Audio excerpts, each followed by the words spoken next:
Okay, so this is the second part. So this is actually, we're gonna look at a little bit more than just the shift. We're actually gonna be watching the color change based off of the concentration of each substance that we're looking at. So we'll talk a little bit more about this in the post lab.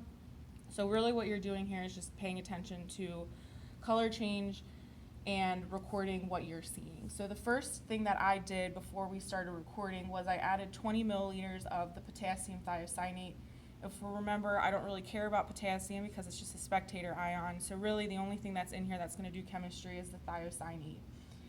So the first thing is I'm going to add 5 drops of iron 3 nitrate, which you remember that the only thing that we really care about in here is the iron 3 because nitrate is also a spectator ion.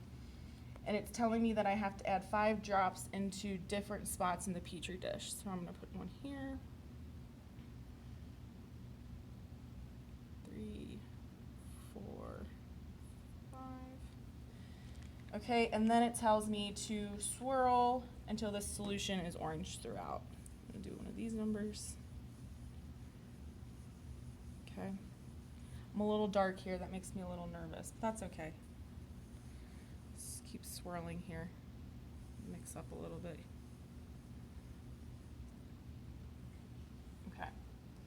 The next thing that we're going to do is I'm going to add the half pea size of potassium thiocyanate in one spot, wait 30 seconds, and then make an observation. So you're going to take an observation of this color here as I get this potassium thiocyanate, and I'm just going to add a little bit in one spot. Right here. It tells me to wait 30 seconds. You can see that it's starting to get a little bit darker in that spot there. We're not going to make observations yet. We're going to let it do its thing. I have a feeling I'm a little bit too dark for us to see, but you can kind of tell that it is getting a little bit darker than the rest of the solution here. That's okay. So take that observation. I'm going to swirl again to mix everything back up. Now I'm going to add a 4th pea size of sodium phosphate, monobasic phosphate in one spot, and then this is to wait 60 seconds before we record observations, so we're going to give us a little bit more time.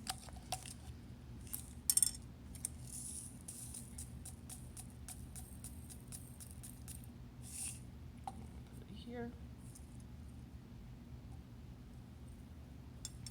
This one's a little bit easier to see. And that makes sense because if you remember, sodium phosphate monobasic is colorless, so we would expect this to become colorless. You can kind of see it spreading out there.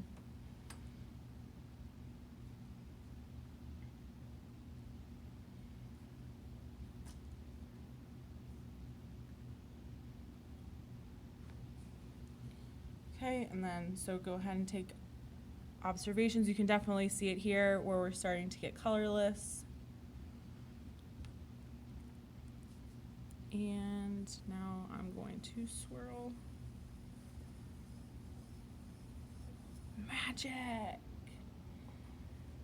So I just went to complete colorless, and if we look, there's only 2 things in our chemical reactions that are colorless: iron sodium phosphate monobasic is colorless, which is the solution that we just created here. The last step that I'm going to do now is I'm going to add a little bit more of iron.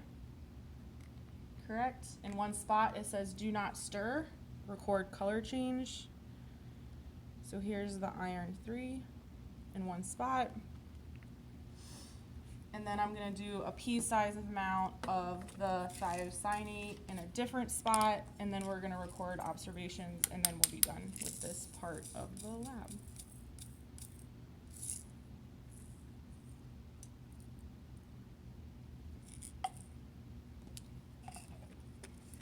You have to let those dissolve here for a second.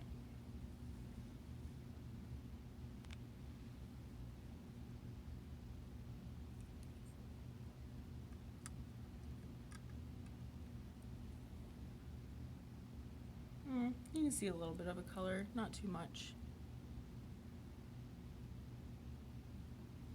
Okay, that's it for this lab.